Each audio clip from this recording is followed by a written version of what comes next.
iniciando hoje mais um episódio do podcast da EPS aqui no Brasil, especial, 3 pessoas na mesa.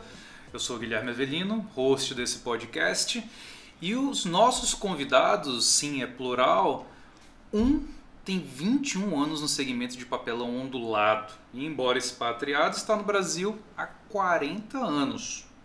Ele é gerente comercial da região norte, Hélio Uchoa, e do lado dele nós temos também Marcelo Duarte, com mais de 15 anos de experiência no ramo de embalagem e dedicado ao polo industrial de Manaus. Senhores, bem-vindos ao nosso podcast. Muito obrigado, Guilherme. Primeiro, uma honra. Tive a oportunidade de te conhecer recentemente e tive uma impressão assim excelente sobre a maneira como você trata negócio, e para a gente é um prazer estar dividindo essa tarde aí, podendo falar sobre alguns assuntos que julgo eu seriam bastante interessantes para os que nos assistem. Que ótimo. Eu também fico muito lisonjeado, né, Guilherme? A gente já se conhece tem um tempo e em todas as oportunidades que a gente se encontra, em eventos geralmente sociais, a gente passa muita parte do tempo falando de negócio e o papo voa, é sempre muito bom, então tenho certeza que hoje a gente consegue repetir isso aqui. Que legal, acho que o segredo dessa receita era o vinho e álcool. Hoje não tem vinho e álcool aqui, prometo, mas tem uma curiosidade que eu quero iniciar, pessoal. Isso aqui está na minha cabeça desde a nossa última conversa e o nosso último almoço, que a produtividade florestal da Klabin no Brasil, quando comparada com a Europa e Estados Unidos, que é de dezenas, 60, 80 anos para pinos, para estar maturado, aqui no Brasil é de 14 anos para pino e de 7 anos para eucalipto. Pessoal, essa conta tá certa? Se sim, como que eu consigo um pouco desse solo para cultivar lá em casa? De verdade, primeiro, de fato, a Klabin tem uma história, né? São 125 anos no Brasil, criando, construindo, inovando. É uma empresa que está centrada em 3 pontos principais. É uma empresa que olha muito para a integração, para a diversificação e para a flexibilidade. Nesse ponto, a gente pode falar com relação à produtividade, que de fato é algo assustador. O Brasil, por estar onde está, na região que está, ela já tem uma produtividade muito maior do que qualquer lugar do mundo. A Klabin se especializou exatamente em fazer fibra virgem, né, o papel craft para a embalagem, a partir de pinos e eucalipto. Então, toda essa tecnologia que foi empregada até hoje levou a Klabin para um patamar absurdamente maior. Mesmo se a gente considerar o Chile, que é o segundo maior produtividade, ele atinge a 22 metros cúbicos por hectare por ano. A Klabin, nessa região, que é no sul do Brasil, Santa Catarina e Paraná, a gente chega a 54 metros cúbicos por ano por hectare. Uau. Então é algo assim absurdo, mas muita tecnologia envolvida, muito estudo, muita pesquisa e inovação nesse caminho. Que legal, pessoal. Nosso podcast é de tecnologia e talvez tenha gente se perguntando, a gente está falando de papelão e tecnologia. Não combina ou combina? Qual é a relação que vocês têm hoje da Klabin com o polo industrial de Manaus e a importância de vocês para cá?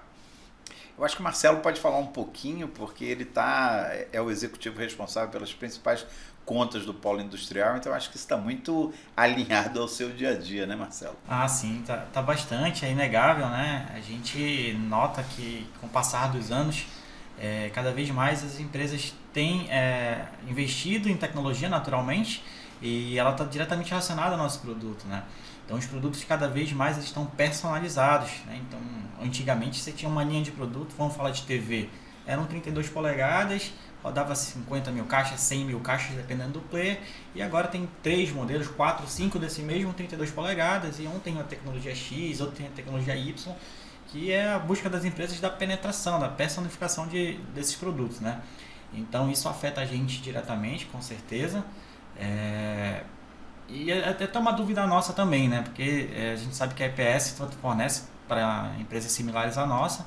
E para vocês, essa tecnologia, ela também afeta? Você tem um produto standard para tudo? Ou você vai personalizando para quem precisa? Como que bem legal, viu, Marcelo? Bem legal mesmo. Quando você fala do papelão, eu vejo a importância que ele tem hoje no produto final. Eu estou imaginando aqui como é que era que enviava uma TV antes sem papelão. E aí, você me fez uma pergunta. qual que é a importância da EPS hoje para esse mercado? Eu vou contar uma história.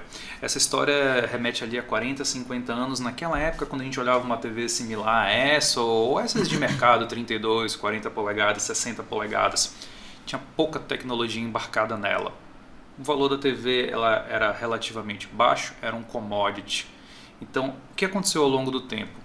Bluetooth, IoT, conecta com Alexa, conecta com o celular, conecta com casa, infravermelho, detector de presença, softwares vão ficando, os componentes elétricos estão mais complexos, o software embarcado está maior. E o que aconteceu com a EPS?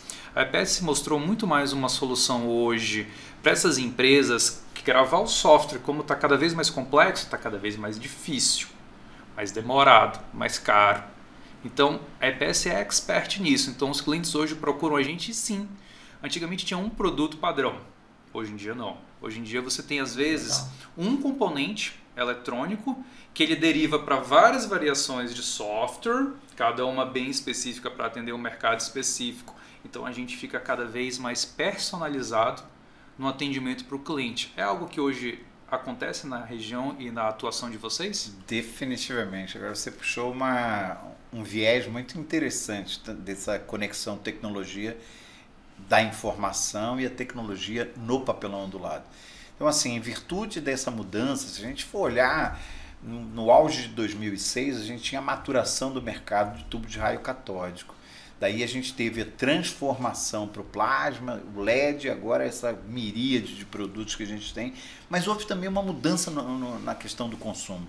Naquela época você tinha basicamente uma ou duas televisões no máximo numa residência. Era uma televisão que ficava na sala e todo mundo assistia aquele 29 polegadas e era isso.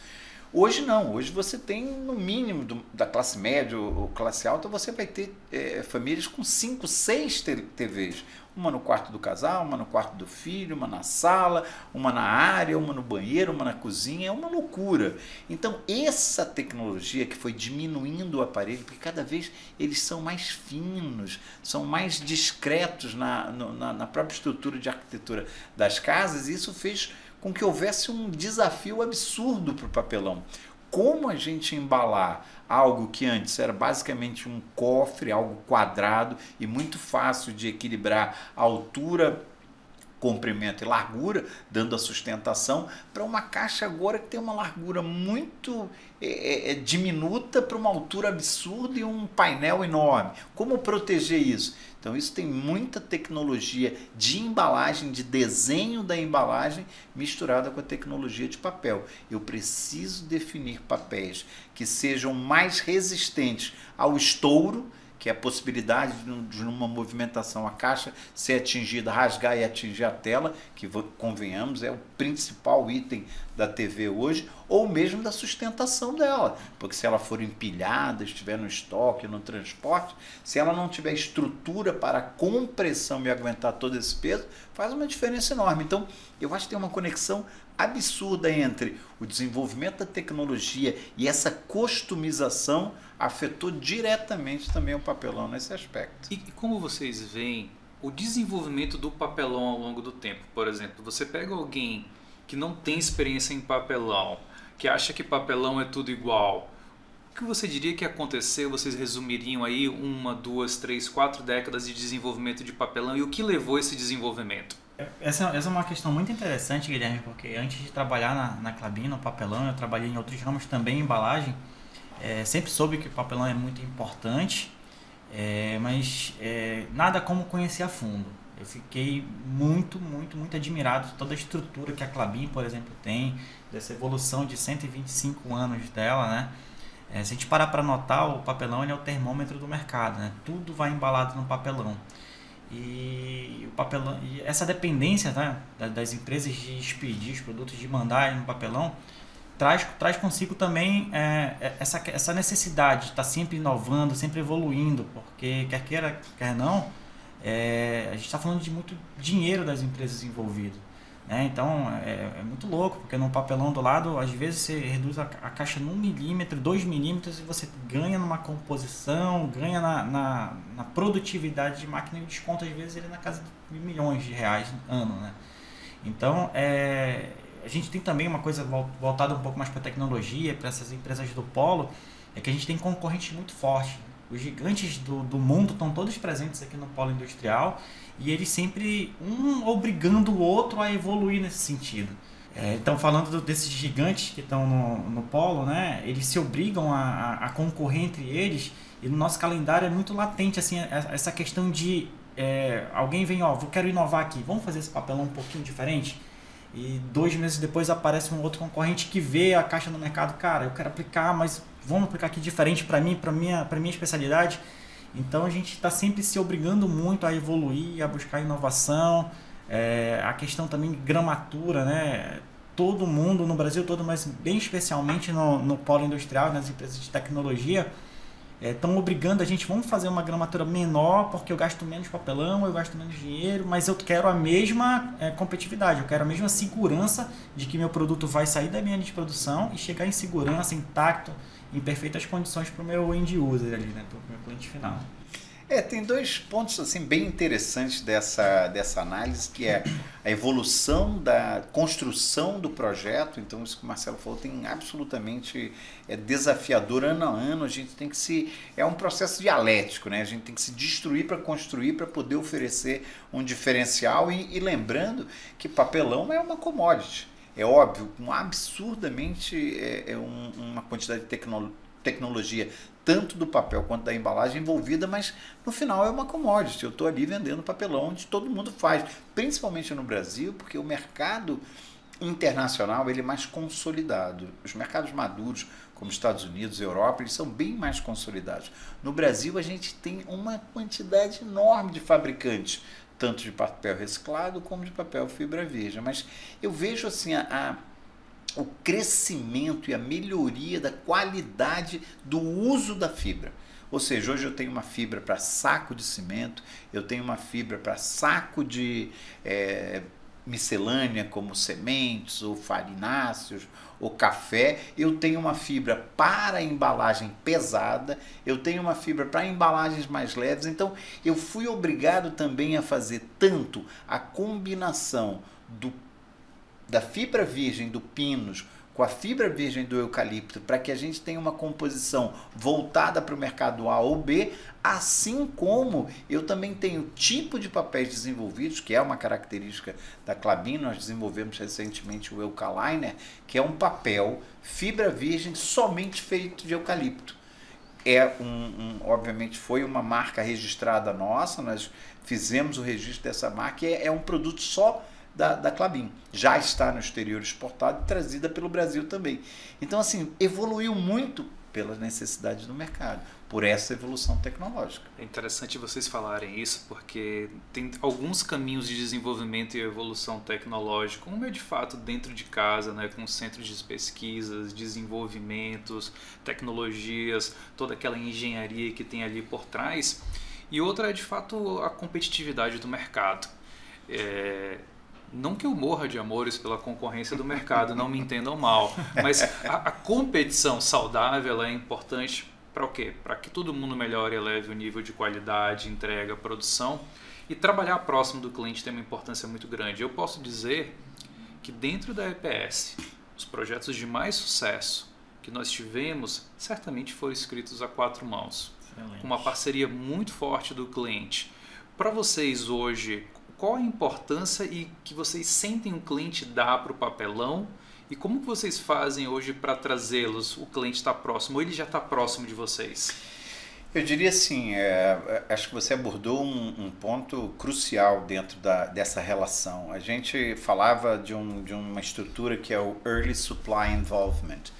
É quando o cliente puxa o fornecedor para iniciar o projeto dele. É óbvio, resguardado todas as questões de confidencialidade, as tecnologias dos projetos nem sempre podem ser abertas no seu início matricial, mas de um momento para frente, ele é disponibilizado e a gente trabalha exatamente nisso, em workshops com o cliente. Eu acho que essa união é o segredo do sucesso, é um dos drivers mais importantes que a gente tem para que haja de fato o alcance do objetivo, que embora pareça divergente, ele é complementar. Então o cliente precisa do produto mais barato possível, mais rápido para ser produzido e aquele que de fato atende suas necessidades. Nós precisamos de um produto que seja o mais rentável possível, que seja o mais produtivo dentro das nossas máquinas, mas que atenda a necessidade do cliente. Então, essa complementaridade ajuda muito a que a gente esteja, uma vez próximo do cliente, a gente tem um resultado muito melhor. E normalmente, eu diria, dentro do polo industrial, não tenho dúvida disso, a grande parte dos clientes abre para isso, não, Marcelo? Totalmente, e aí eu não posso perder a oportunidade de puxar o assunto para uma parte mais comercial, né, mais da relação cliente-fornecedor, né? E em alguns momentos, Guilherme, vou te pedir licença, mas eu vou parafrasear alguns né, autores que eu admiro muito. E o Giltomer, que é do livro lá, A Bíblia das Vendas, ele fala que se todas as condições forem iguais, o cliente vai preferir comprar dos amigos. E se todas as condições forem diferentes, ele também vai querer comprar dos amigos. Porque não tem jeito, é relação, a gente tem que estar perto. E a gente sabe que, principalmente nesse mundo maluco que a gente vive, de pressão de tempo, tudo tem que ser muito rápido, eu te dou o desenvolvimento agora, eu quero daqui a pouco, cadê minha resposta? A gente sabe que os nossos stakeholders, que a gente fala diariamente, o pessoal de engenharia, de qualidade, de compras, eles, no final das contas, eles querem ter o trabalho deles reduzido. Eles não querem passar sufoco, eles não querem contratar a gente, eles não querem contar com o nosso serviço para ficar sofrendo, para não receber a devolutiva deles, né? Então, para a gente é fundamental, eu acho que esse foi um dos principais pilares que a Klabin conseguiu construir. A Klabin é first supplier em todas as empresas do polo industrial, as principais dela pelo menos. E em todas elas ela avançou dessa forma, com confiança. Conta comigo, o que tu precisa, eu estou aqui, né? Obviamente nem sempre a gente acerta de primeira toda vez, mas acho que a gente demonstrar que a gente está do lado do cliente é um diferencial, é fundamental para avançar. Sabe, Marcelo, você falou do ponto aí da confiança lá na empresa. A gente tem uma apresentação semanal que nós elaboramos uma matriz de confiança e que a gente traz 4 quadrantes, né? E ela move de A, B, C, D. E a gente percebe que aquele cliente que tem a maior confiança conosco e está mais próximo da EPS são justamente aqueles que a gente tem desenvolvido mais projetos e projetos prósperos. Eu não estou falando próspero de lucratividade. Não. Estou falando próspero mesmo para os dois lados. Escrito a 4 mãos. Né? Eu não sei se vocês também têm essa experiência. Definitivamente. Eu acho que, como o Marcelo falou, a relação ela eu diria, princípio. Ela tem que se iniciar por ali e tem que ter esse peso. Porque, eu diria até brincando, parafraseando um autor também com relação a vendas, o Goldman, ele dizia que, isso na época que eu trabalhei no mercado joalheiro, há muitos anos atrás, ele dizia, jewelry is a trusting business. E eu diria que, parafraseando ele, aproveitando essa carona, corrugated paper is a trusting business. Então, na realidade, o papelão do lado, ele precisa ter essa confiança. É uma commodity, então se você não tiver ali para dar a confiança que ele precisa em todos os aspectos do projeto dele, técnico, a questão do resultado, a entrega, o momento, o atendimento, a rapidez. Então, ele precisa entender que você entendeu as necessidades dele. E acho que quando você consegue traduzir isso em ações e não em discurso, porque definitivamente nós saímos do tempo do vendedor que falava muito para aquele vendedor que é acurado, que traz a mensagem e entrega o que falou. Eu acho que isso faz uma diferença grande. E Hélio, e Marcelo, como que entrega hoje em Manaus, quando a gente fala de um cenário logístico que tem estiagem, tem dificuldades que já são típicas da região, altos custos de transporte? Como que vocês equilibram e como que vocês estão enxergando o cenário atual de como está a nossa região e o impacto no negócio de vocês? Eu diria que tem um impacto absurdo, né? Se a gente remontar a pandemia, a gente veio de altos e baixos, né? De maneira bem forte, né?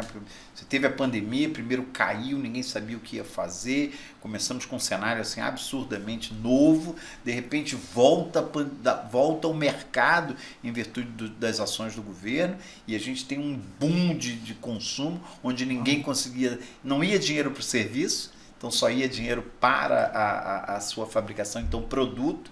Então a gente estourou de vender num volume que nunca foi dado, ficamos com sérios problemas. A gente sai da pandemia, 22 dá aquele problema e chega a 23 com uma seca histórica.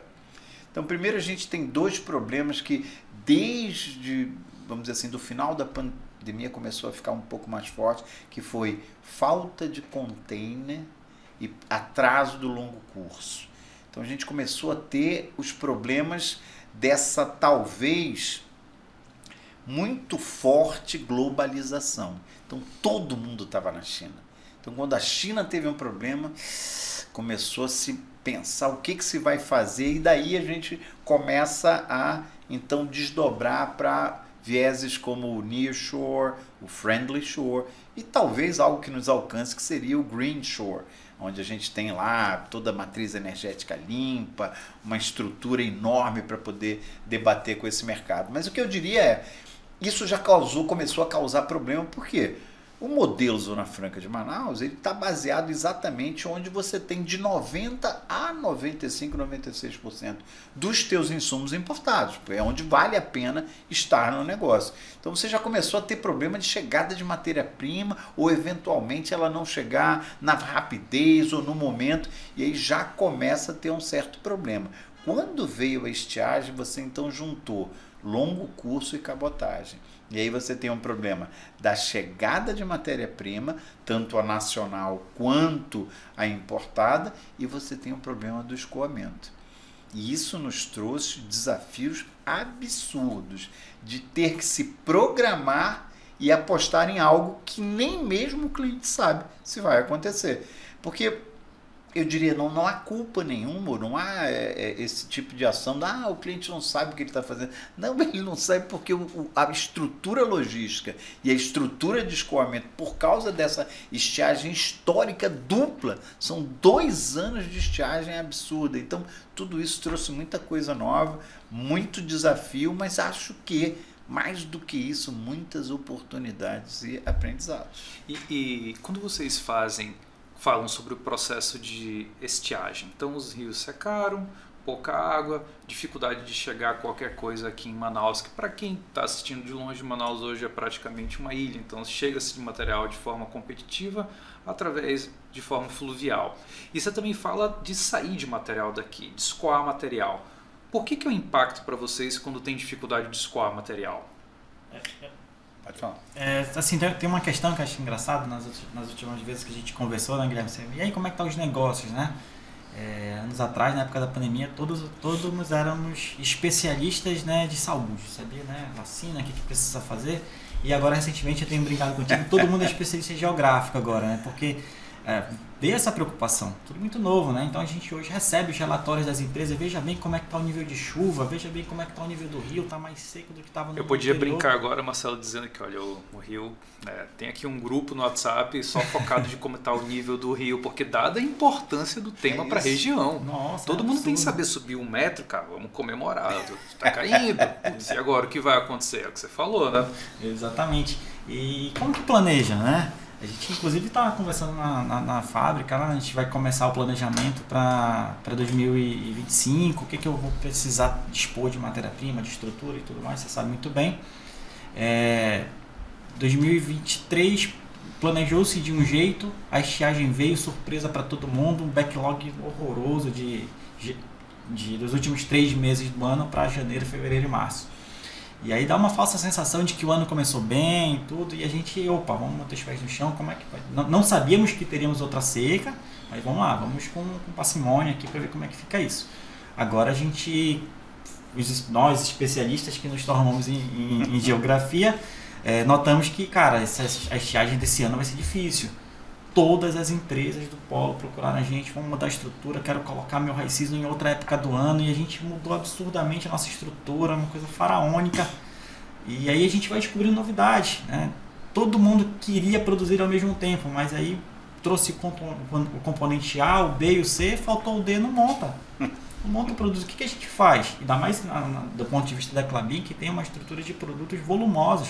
Nossa matéria-prima é volumosa, o nosso material finish good é muito volumoso, os clientes não têm espaço, então o desafio é enorme. E aí como que a gente vai com um parceiro grande nosso que está sofrendo, que não consegue montar os produtos dele, colocar no mercado e falar, eu tenho um custo de logística para tratar contigo.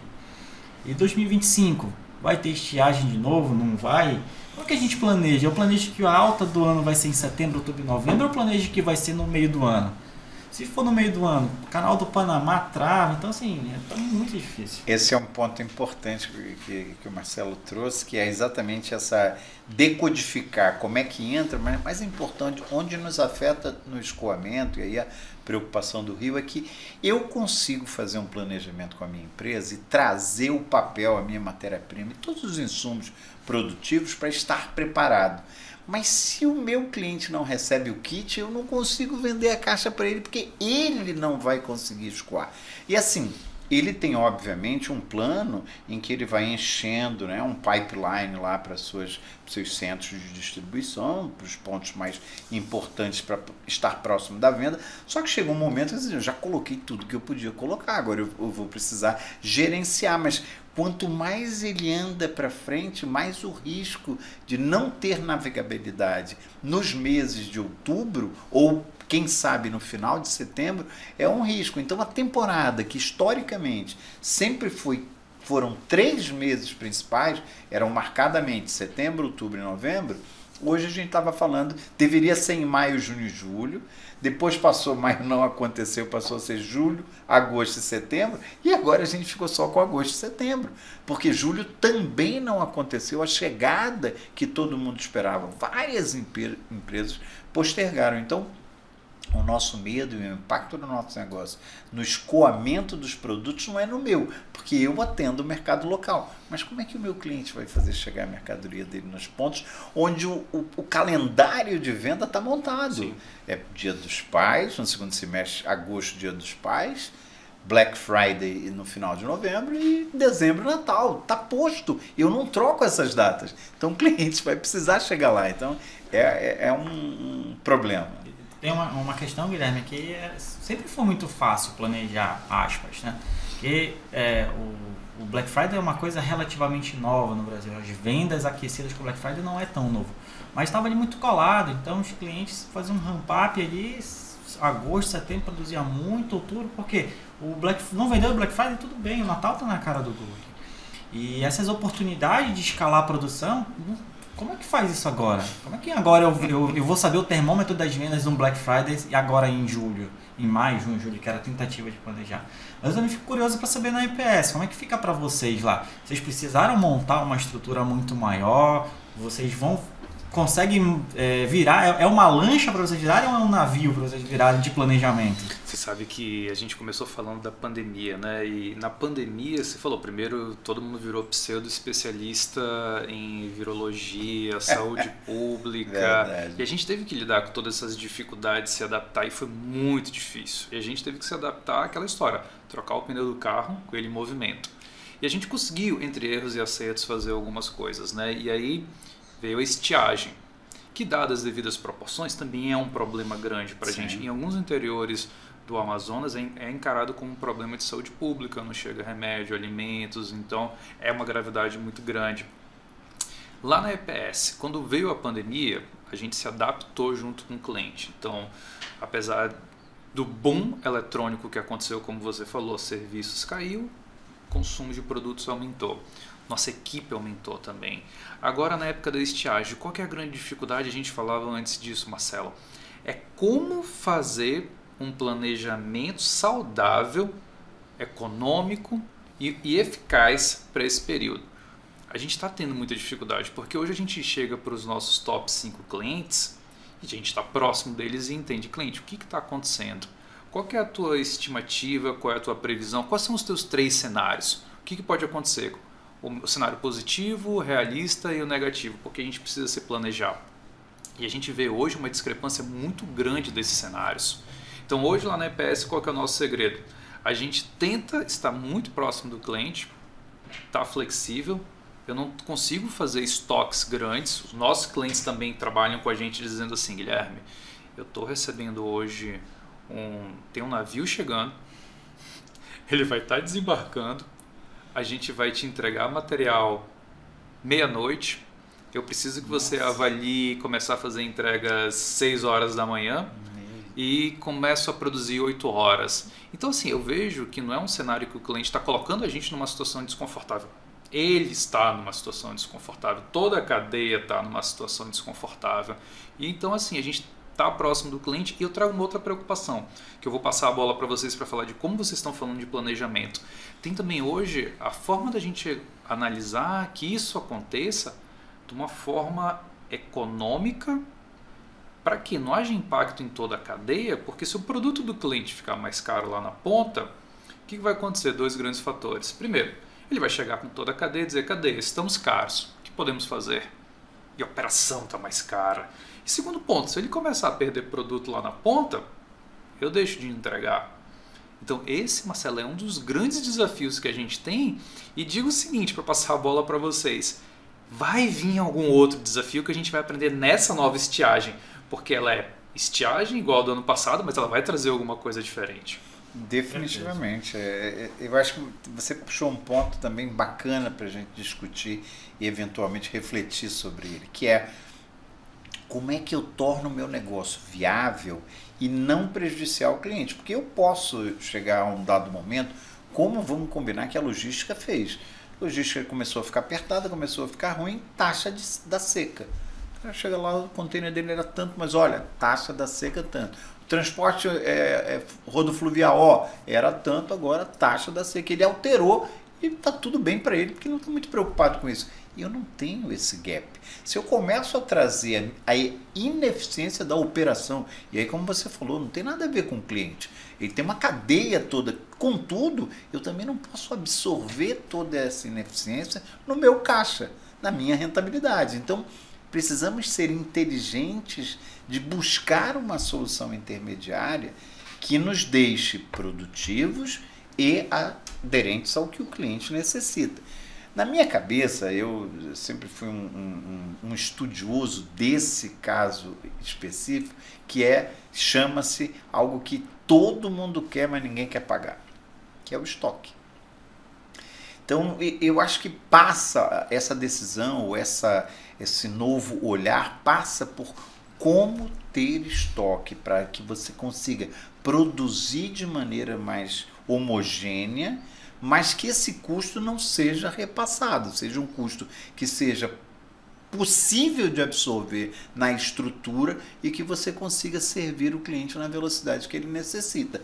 Que para nós que somos fabricantes e transformadores, porque a nossa indústria de transformação, a indústria posta em Manaus como eletroeletrônica, ela é uma linha de montagem, ela é uma assembling company. Então eu não posso me comparar, eu tenho custos aqui que eu preciso diluir. Então eu preciso ter essa produtividade mais linear, mas eu não posso simplesmente dizer, levo o estoque. Então eu acho que a gente precisa ser criativo, precisa ser inteligente, precisa ser vamos dizer assim, imbuído dessa vontade de se desafiar e buscar uma solução que, na minha cabeça, vai passar por essa questão de como a gente trabalha os estoques. E eu vejo assim que grandes soluções vêm de grandes desafios, né? Repetindo de novo, tivemos a estiagem do ano passado, boas lições se tiraram dali. Sim. Mas também não é um problema simples de resolver. Eu também vejo as pessoas falando, poxa, era só fazer a dragagem. Qualquer pessoa que já chegou em Manaus de avião e olhou o tamanho dos rios, não precisa ser nenhum especialista. A gente não está falando de dragar uma piscina, um córrego. Verdade. É um processo complexo, difícil, que não acontece em outras regiões como acontece aqui. Mas você falou um tema interessante, Eli, que eu queria passar para ti e para o Marcelo para saber a opinião de vocês. Como é que vocês enxergam hoje a estrutura do segmento das empresas no polo industrial? Bem, Guilherme, acho que esse é um ponto bem latente, bem interessante de se falar, né? O polo industrial de Manaus está muito concentrado em empresas de eletroeletrônico. Falando da nossa natureza, da nossa atuação, 70% praticamente tudo que a gente faz é voltado para eles. E a gente enxerga algumas complexidades relacionadas a isso, né? A gente tem esses 30%, 35% que ajuda a gente. Quando esse mercado vai mal, A Klabin tem esse dinamismo, eu não estou vendendo para eletroeletrônica, eu posso fazer alguma coisa para 2 rodas, eu posso fazer alguma coisa de alimento, tudo, mas não fecha, a conta não fecha. Que temos, né, essa dependência dessas empresas desse ramo. E acho que mais que isso, a gente na posição da Klabin, que é uma empresa, né, empresa gigante no Brasil, atuando nesse ramo, consegue se sustentar. Mas acho que tem muita questão daquelas pequenas empresas. Tem empresa que vem para fornecer para um específico player do mercado, né? E aí esse player tem um soluço devastador para essas empresas. É muito complexo isso, né? É muito duro. Eu acho assim, o que é importante é que a gente não quer demonizar o eletroeletrônico. O eletroeletrônico é um segmento super importante. Totalmente. Por outro lado, o que a gente comenta em termos de economia é que você, ao estar muito concentrado na linha marrom, que é TV, eu de repente fico num segmento que amanhã começa a mudar ou cai em algum tipo de convergência digital e começa a oferecer um certo perigo ao próprio modelo da Zona Franca. Então o que eu digo e aí eu devolvo a pergunta para você, Guilherme, tem empresas, ou você tem escutado sobre isso, está na pauta de vocês, como vocês trabalham com componentes, outras indústrias que usem esses artigos e esses componentes eletrônicos, que venham para cá, uma empresa de robôs, de inteligência artificial, de máquinas, enfim, algo que seja diferente. Vocês olham para isso num futuro, vamos dizer assim, não tão longo? A gente falava, Hélio, um pouquinho antes sobre Suframa, né? Eu vejo que estão tentando construir ao longo do tempo um polo de biotecnologia na nossa região, né? Mas veja que o polo eletrônico aqui está já, de certa forma, maduro e já está construído aí, talvez, há algumas décadas, né? Sim. Então eu vejo que qualquer, hoje, novo entrante, ele vai demorar um pouco para chegar lá. Mas acho que vai acontecer. Eu acho que tem essa estratégia do Estado, da Suframa e dos outros órgãos. O que eu vejo assim, o mesmo desafio que vocês têm na Klabin, talvez eu tenha na EPS. Não dá para fazer uma estrutura de negócio com base no que o Estado prevê, não funciona assim. Então hoje existe uma concentração muito grande do que a EPS faz. Hoje 100% do que a gente faz é para atender eletrônico. Então os nossos principais clientes, indústrias de TV, celular, tablet, notebook, aí entra um pouco de ar-condicionado, aí entra um pouco do que atua dentro dessas áreas. Então tem muito ali linha branca, muitas empresas que hoje estão aqui exclusivamente pelo incentivo fiscal. Uhum. Então o que acontece? As empresas todas estão sofrendo juntos. Eu acho que essa é uma dificuldade. E aí me vem um outro ponto também, que se você hoje tiver uma estratégia, tá, tem um período de estiagem, eu preciso atender outra coisa. Tem sinergia com o teu negócio principal? Porque senão, qual que é o grande desafio para passar a bola para vocês? É que se hoje a gente tiver que também ter um modelo de negócio preparado para um período de estiagem que acaba sendo muito divergente do que a gente faz, a gente perde foco, a gente perde especialidade, o nosso custo aumenta. Então é um desafio equilibrar tudo isso na balança. No bom sentido, a gente vira a empresa pato, né? Que anda, nada e voa, mas faz os três mal. Então, eu concordo com você. Eu acho que a gente não pode ter essa divergência absurda, né? Nós não podemos ter 2 fábricas no ano.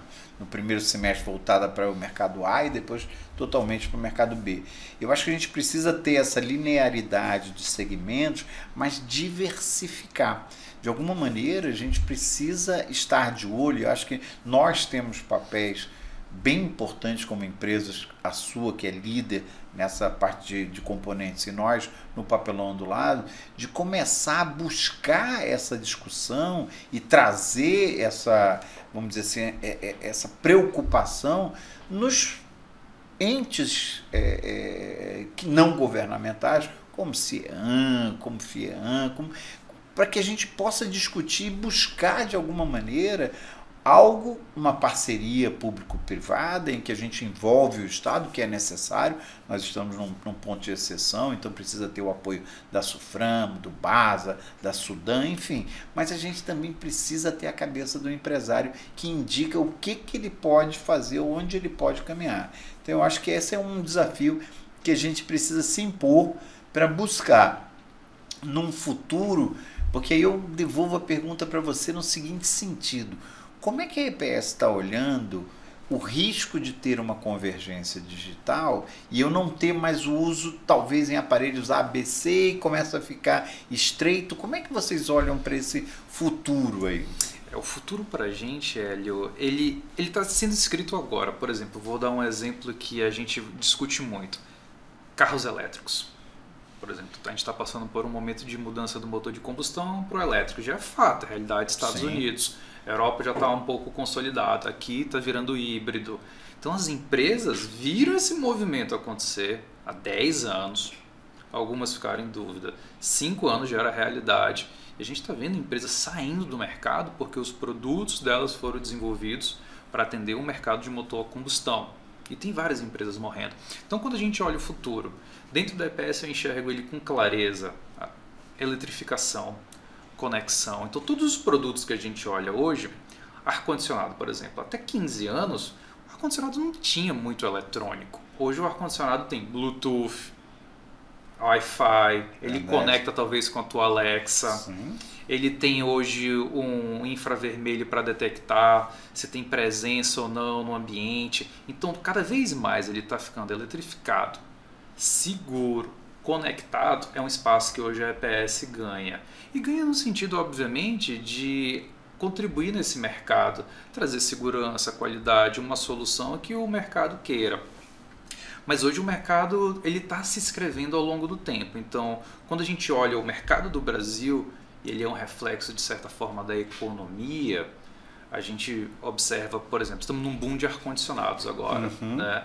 Temos aí uma mudança climática, nunca se produziu tanto ar-condicionado como está se produzindo agora. Verdade. Mas qual é a previsibilidade que a gente tem de que isso vai se repetir no próximo ano?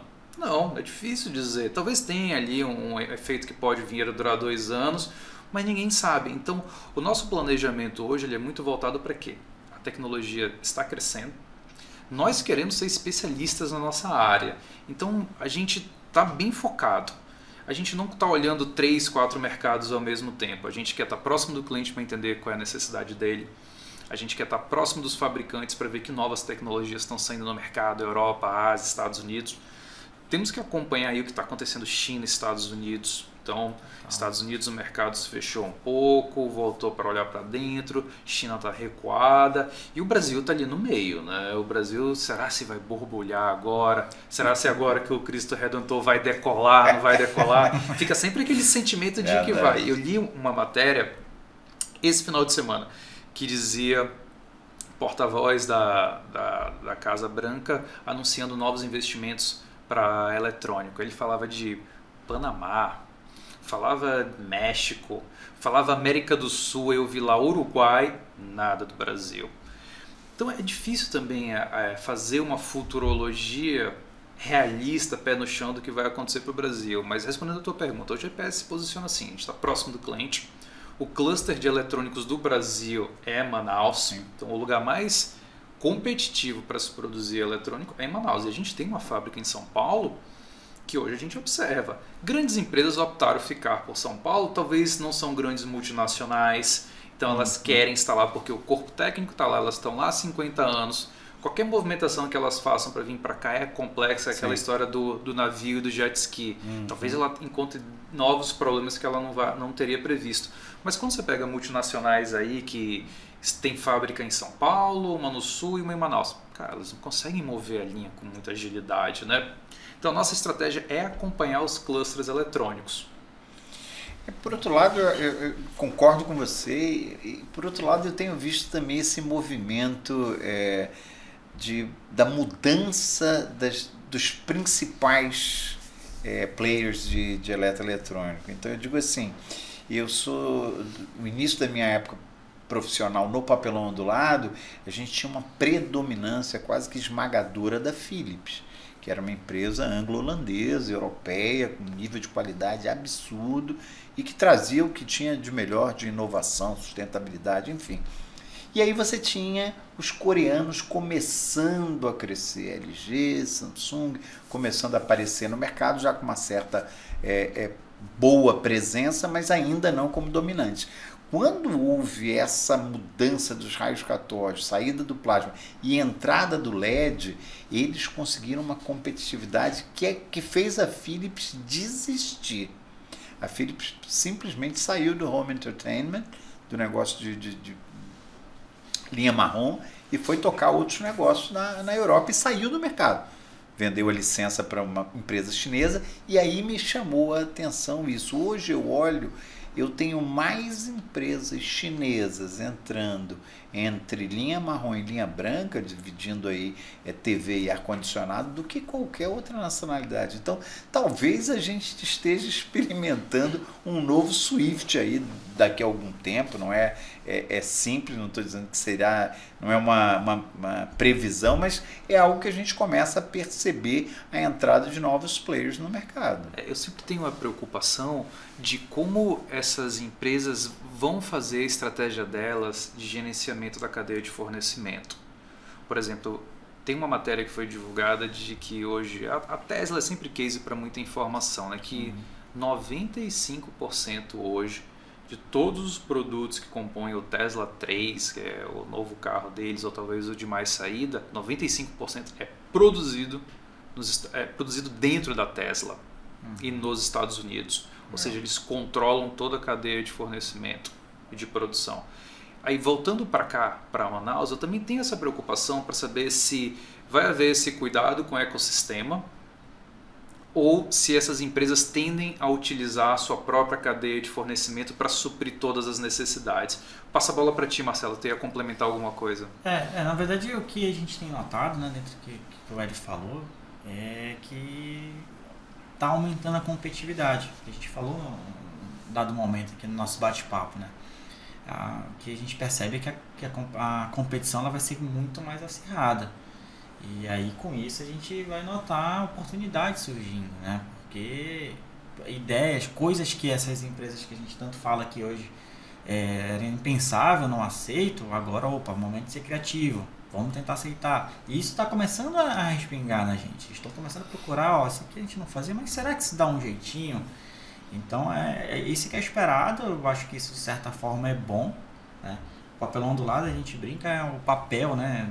Derivado do nosso principal produto, nosso principal substrato, ele é o produto mais antigo do mundo. Ele vem de muito tempo.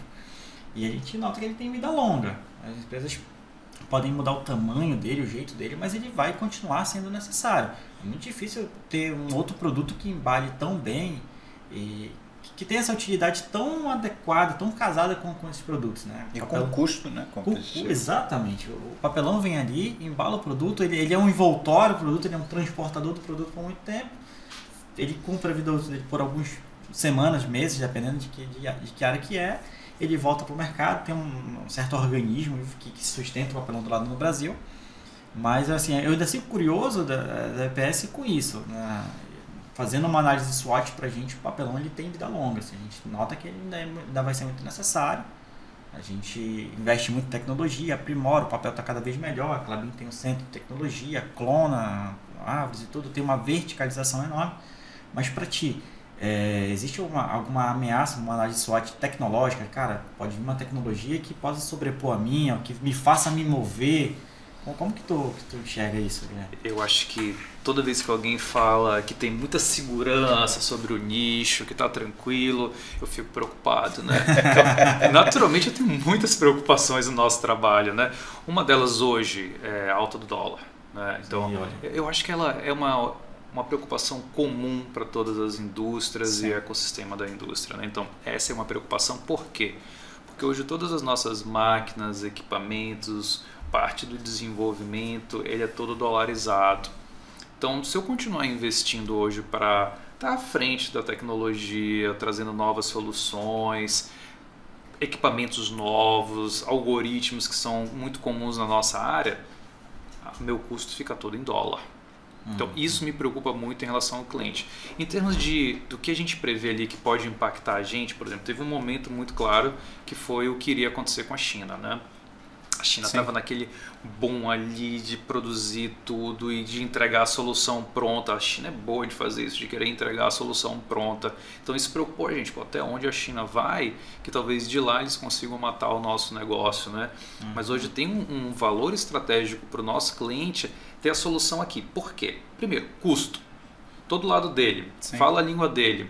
Se tiver uma mudança, eu consigo gravar um software novo, regravar, fazer uma atualização no componente dele ali do lado. E o Marcelo sabe onde a gente está localizado.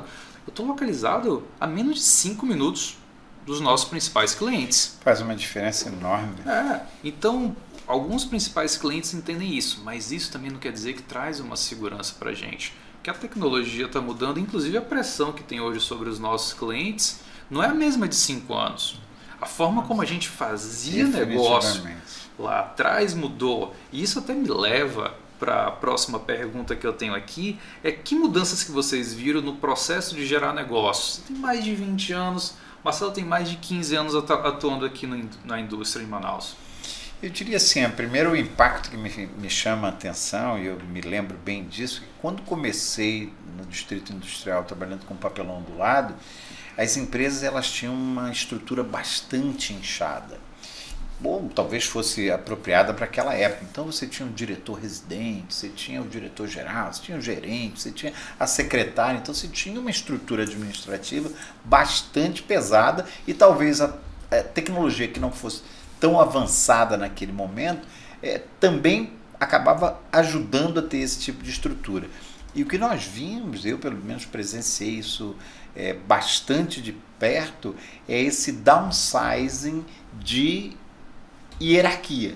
Então hoje você não tem um diretor, você tem um gerente geral no máximo, ou então um gerente industrial, um gerente comercial, e aí você não tem mais secretário, você tem no máximo 2, 3 níveis hierárquicos e acabou. O que é muito bom em termos de custo, porque você fica mais competitivo, porém tem algo que tem nos trazido uma certa preocupação e está presente, acho que na vida de todo mundo, que é essa questão da pressão.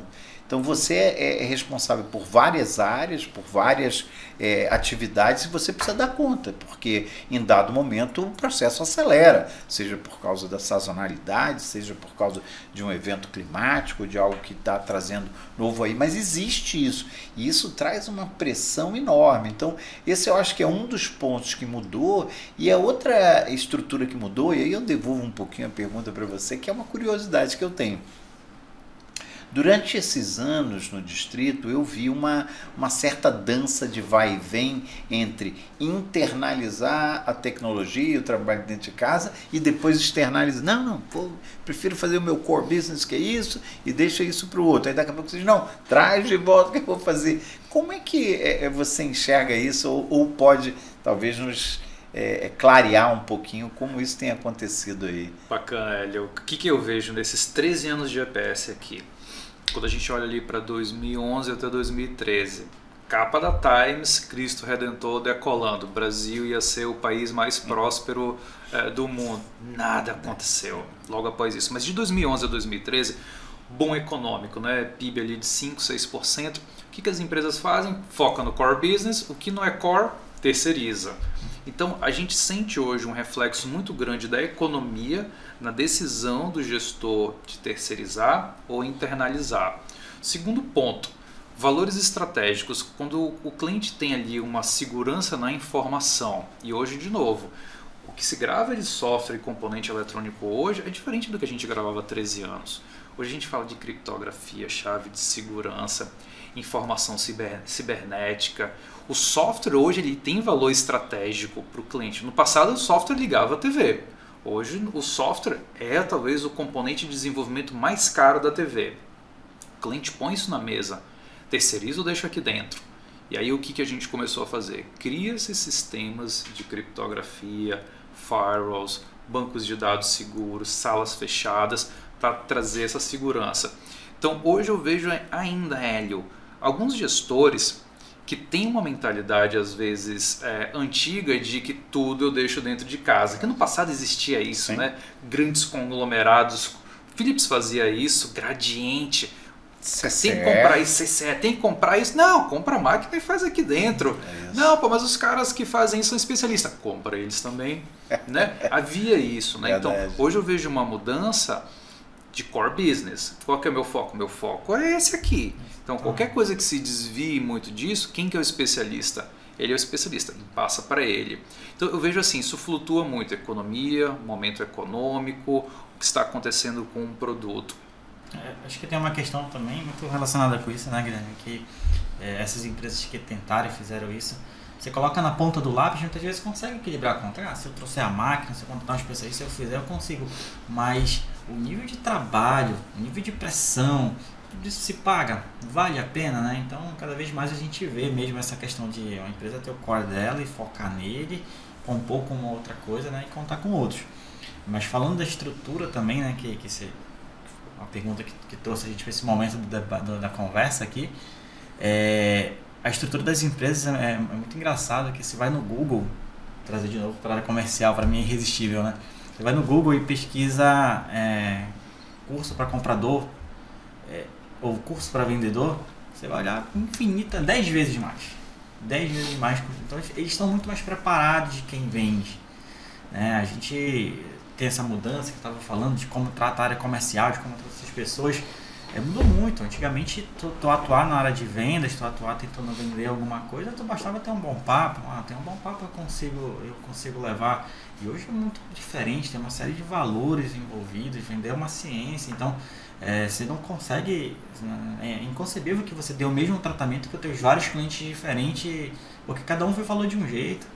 A gente vai tratar com um que o valor é qualidade. Se você não me entrega a qualidade, você vai falar com o outro, não, quero entrega, outro quero preço. Não, é muito dinâmico isso, a gente tem que estar muito antenado e cada vez mais evoluindo isso. Então, tem um autor que eu vou esquecer o nome, mas é fabuloso, que ele fala que a vida, o mercado, a carreira da gente, ela é uma esteira, está passando.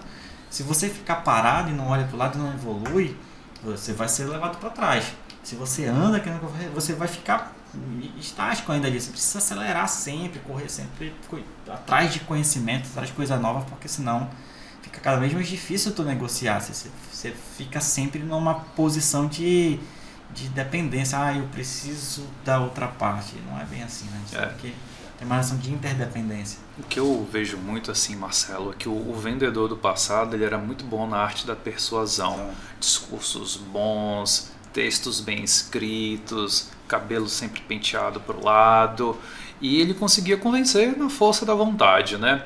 Hoje em dia, primeiro, eu acho que o comprador está muito mais bem preparado que o vendedor às vezes. Sim, ele te chama para conversar, cara, ele já achou na internet teus 3 concorrentes, já te olhou ali para quem você está trabalhando, ele já falou com quem você está trabalhando, já trocou uma ideia, ele tem uma ideia do teu preço, ele sabe o teu preço no México, na China, ele sabe o custo do equipamento, ele vai controlar a tua margem, e aí eu vejo 2 caminhos.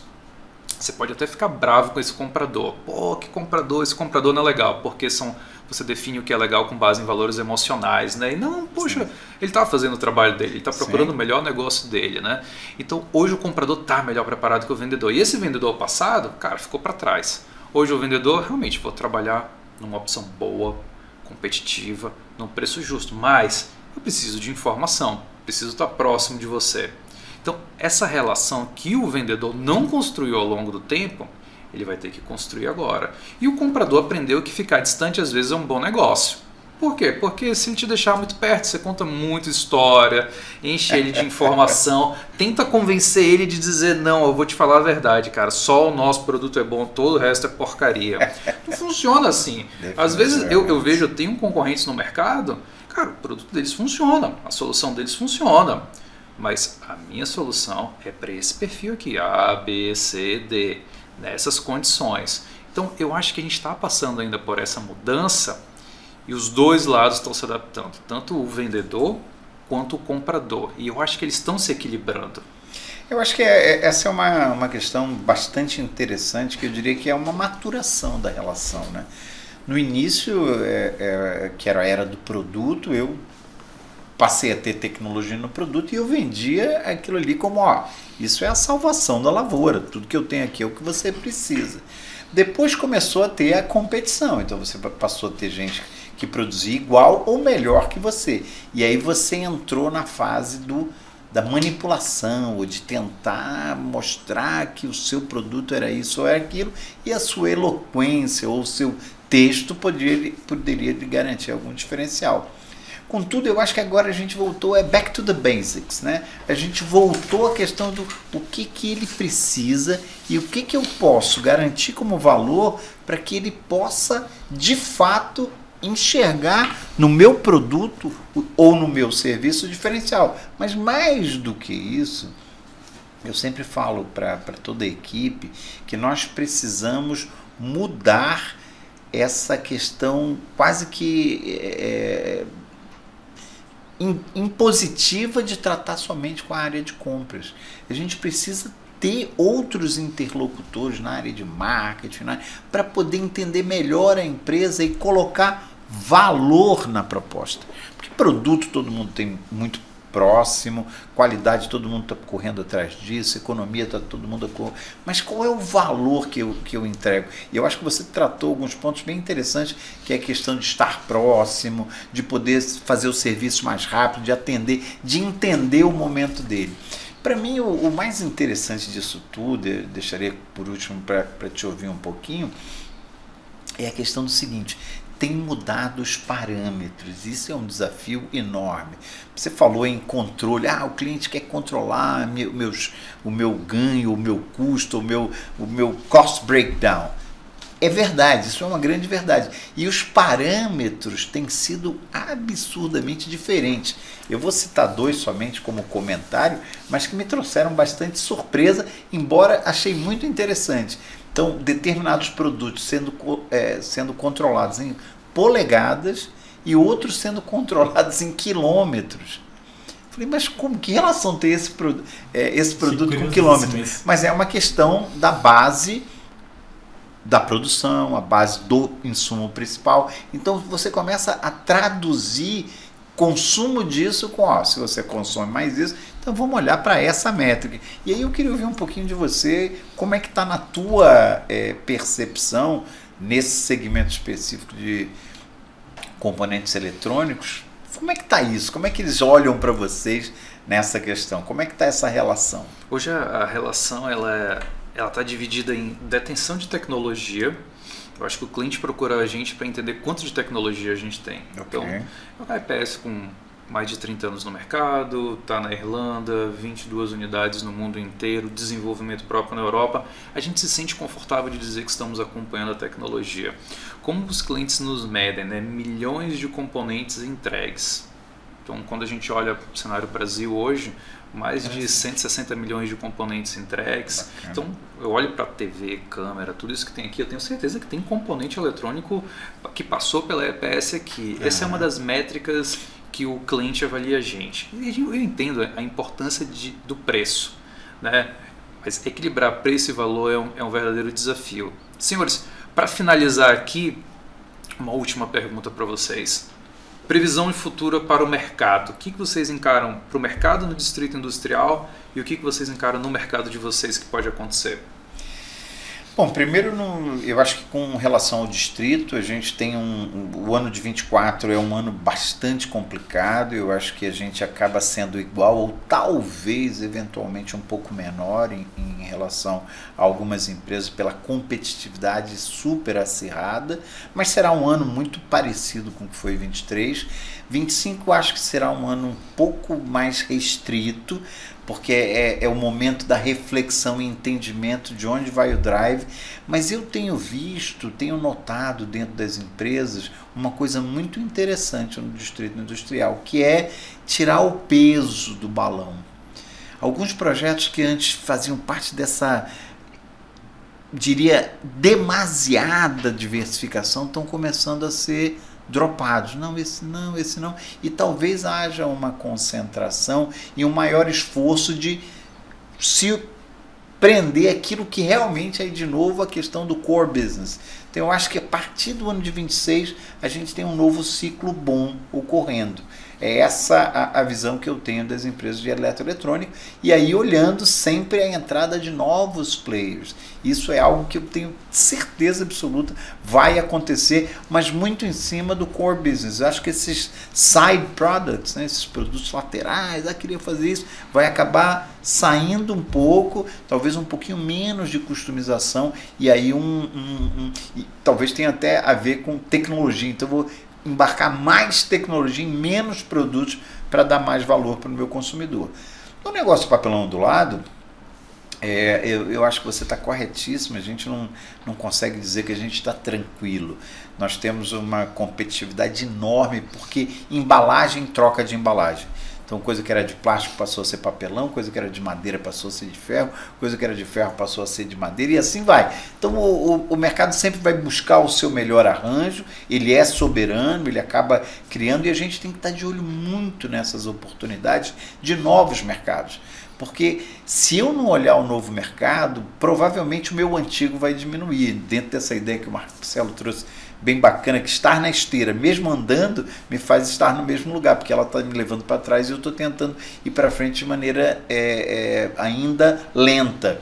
Eu diria assim, que a gente precisa mais do que nunca estar nesse conceito de empresa híbrida, onde os pés estão no presente, mas a cabeça no futuro. Legal. Marcelo? O que eu vejo muito vai ser a busca pela eficiência e a competitividade. Acho que a pressão ela vai ser maior que nunca. Essas empresas chinesas que a gente percebe estão vindo no mercado, elas estão vindo agora aqui, mas são potências em outros lugares do mundo, já tem uma penetração de mercado muito forte, e elas, pelo que a gente nota, elas não vêm para cá para brincar, elas vêm para competir forte. E talvez seja um termo muito pesado falar que tirar algumas empresas da zona de conforto, mas é para tirar o pessoal do mais do mesmo, né? A gente vem coisas da vida, né? Se a gente não parar para se policiar, a gente entra no modo de aprendizado ali por 2, 3, 4 anos e passa o resto da vida fazendo modo repetição, até que vem alguém que force a gente a competir e a fazer as coisas diferentes.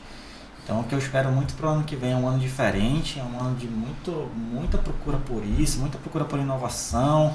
Se eu fazia a minha saída do meu produto com uma embalagem com 3 carreiras, eu vou fazer com 4, vou fazer com 5, vou tentar otimizar mais espaço, recurso, tudo que for necessário para ser competitivo para o mercado. Que ótimo, senhores. Agradeço a presença de vocês aqui hoje, uma verdadeira aula sobre a importância do papelão, do papel na indústria, sobre a Klabin. Hélio, muito obrigado. Marcelo, é uma grande satisfação te rever. Pessoal, encerro aqui então hoje mais um episódio da EPS. Para você que está nos acompanhando, fica a sugestão de se inscreve no canal, dá o like, comenta aqui se gostou e marca o seu colega. Muito obrigado e até mais.